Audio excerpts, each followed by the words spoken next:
Hi, and welcome to my page. I'm Bailey Lavender. I am your YouTube big sister or best friend, whatever you're needing today. So today we're going to be talking about how to do a 3-strand braid. Not many people know how to do this, and a lot of people are judged for not knowing how to do this. We're not judging you today. If you're unaware, I have been a licensed hairstylist for 10 years now, so I know a thing or two about hair, but this channel is not only going to be about hair, it's going to be about a whole bunch of different things. We're going to be talking about hair, about makeup, about clothes, about dating, about friendships, about divorce and marriage, and all sorts of different kinds of things. Therapy, mental health. We are going to cover everything. That's why I say I am your YouTube big sister or best friend, whichever one you're needing that day. I am that for you. I'm excited that you're here. I love you, and I can't wait to get started, even though I can't talk. Today, we're starting off with something that a lot of people deem extremely simple, but is not simple to all. Today, we're going to talk about just a simple 3-strand braid. First and foremost, you always want to make sure you are careful about what brush you use on your hair. If you're using the wrong kind, it can pull your hair out and it can hurt and actually make the knots worse. Personally, myself, I'm a huge fan of the brand Framar.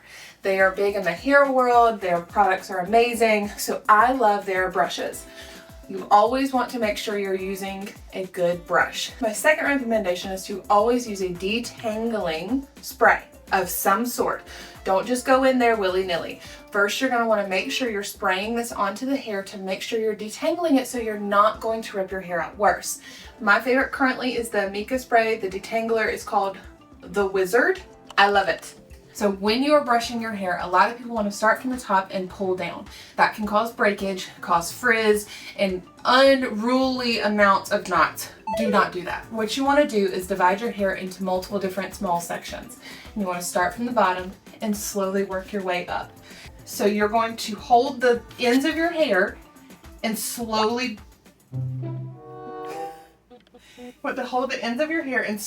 brush up, causing that hair to creating, what am I trying to say? You're not wanting that. That's not good. You don't want to pull your own hair out. To be fair, this mannequin head is extremely sensitive. Back to scheduled programming. So as you see, this side is now beautifully brushed out. This side still has tangles, right?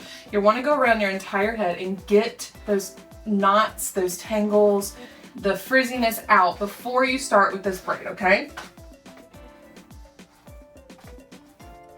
Also, a huge tip. A lot of times when people have short layers around their face and they pull the hair straight back to do a three-piece braid, it will fall out. So personally, if I'm looking to do a 3-piece braid, I simply pull the hair where it is parted back this direction. Okay, that way it creates a shorter distance for the shorter hairs in the front to get to the back. That is the direction we're going with the hair. So when you take all of this hair and you pull it straight back. So you have the hair in a low pony in your hand, okay? So what you're gonna do is you're gonna want to divide the hair in 3 sections that are even, okay? Sometimes it's a little difficult, but I just simply take my hands like that, okay? With the detangling spray, sometimes it allows the hair just kind of stay like that.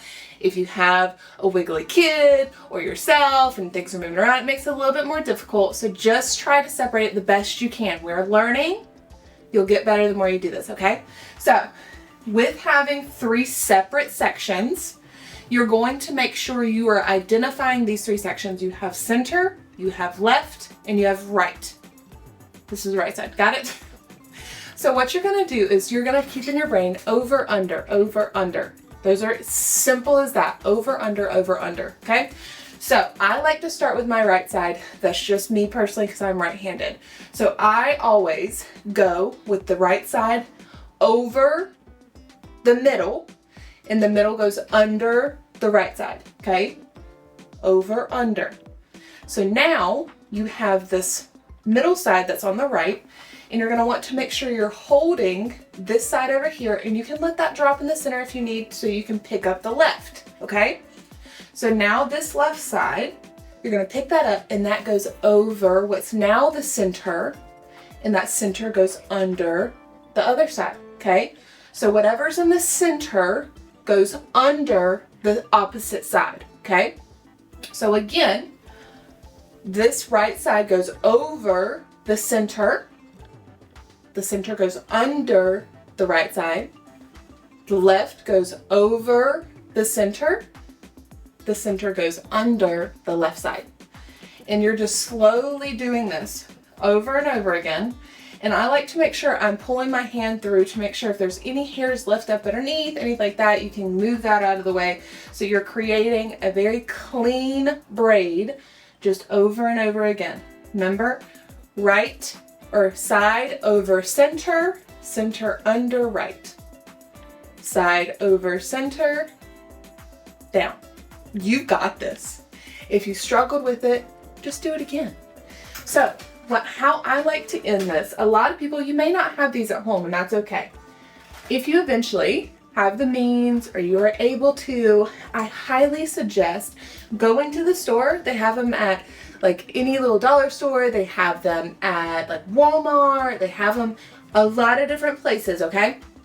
Clear little tiny elastics to put on your ends. You can do a lot of things with that. A lot of people like to do like the chunky scrunchies, or what else do they do? They like to do a whole bunch of different things. Please don't ever put an actual rubber band on your hair. It can break it. And that causes damage, causes, what is it? Frizz. We don't like it, right? You see how pretty that is? You can wear your hair like that. And with that 3-strand braid, we can do pigtails on the side. You can do 3-strand braids on your side to pull back. There's a whole bunch of different options that you can do with a 3-strand braid. We're doing it again. You have your hand full of hair. You divide it into 3 sections. You always go side over center, over and over and over again. Side over center. Okay, now the side that's left out, that has to go next. Side over center. Make sure you're watching what you're doing and grabbing any extra hairs. So you see how I'm pinching? I have 3 fingers wrapped around the hair that was pulled under, and then with my pointer finger and my thumb, I am grabbing and pinching the hair that was put over into the center, just to hold it there. Side over center. And with that, I'm grabbing with my middle finger. This is a little complex. This is when you start going fast, okay? Side over center, okay? Side over center. You see how I'm pinching everything just to keep it in place?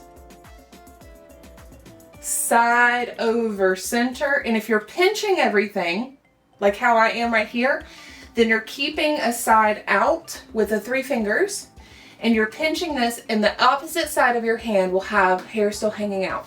This allows you to have an extra hand if you need to grab a hair bow, if you have an itch on your face, or you need to move your own hair out of the way because you're doing someone else's hair.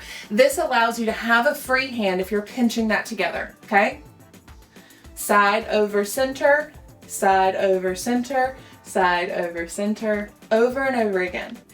I promise you, the more you do this, the faster it'll get into where you don't even have to look at it. And eventually, and if y'all want, we can hit that on a different day. I can teach y'all how to go faster with it so that you are just flying through it, not even having to look at it like how I am right now. Then again, you can put up the end of your hair whatever you want to hold this together. Personally, my favorite is clear elastics, because eventually when we get a little fancy with it, we can add hair over top of that so that you don't see the elastic at all. It is just your hair. It is a beautiful little braid, and you don't see elastics, you don't see bobby pins, you don't see nothing like that. At first, this is going to be loose. At first, you're learning this. At first, it's not going to be perfect, but that's okay. Now, if you want to get fancy, sometimes, especially if you have layers in your hair, you're gonna have some flyaways, you're gonna have some pieces coming out. It's inevitable. I will teach you at a later date how to go back in and try to pull those back through. We have tips and tricks within that. I promise I'll help you. Don't worry. Your big sister, your best friend over here, I've got you, okay?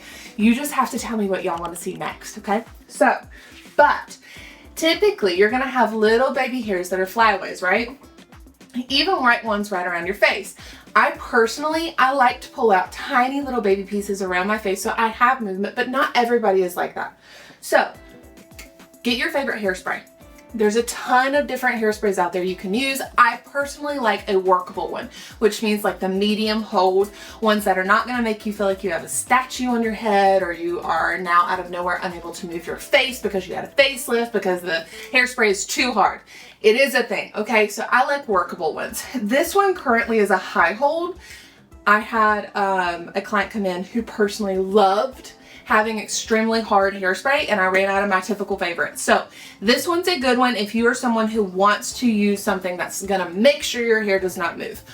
But that's up to your discretion. So you see these little flyaways? If you're wanting to get those away, first and foremost, unless you're trying to set your makeup, tip of the trade, if you are out of setting spray, you can always use hairspray as setting spray. Makes your face is a little sticky, but it is what it is. You gotta do what you gotta do. You gotta do what you gotta do. Sorry, sometimes I talk too fast and it runs together. So, cover your face and spray. But then, take the can and slide it along the hair. A lot of people like to use a brush, which is fine, but personally, using the can makes a smoother effect without having to possibly disrupt your braid. Sometimes using a brush, some things get caught and then you're pulling hairs out. And I personally never want to risk the fact that I've worked really hard on whatever I'm working on. And if I'm finally using hairspray, I want to be done with it. If I catch something and it's getting pulled out, I'm going to be a little upset. Probably a little bit more than a little. I'm probably going to be very upset. So use the can. Can you see the difference between this side and then that side? And that is your simple 3-strand braid. I hope I get to see a ton of y'all trying this and trying different techniques, trying different styles. There's a lot of different ways that you can wear this. I want to know what y'all want to see next. If you want to see braids, if you want to go back in and try something different, if you want to talk about makeup or hair or life, I am happy to dive into any of it, but I need to know what y'all want to know. It was great talking to you today. I love you. I hope you have a great day. Bye.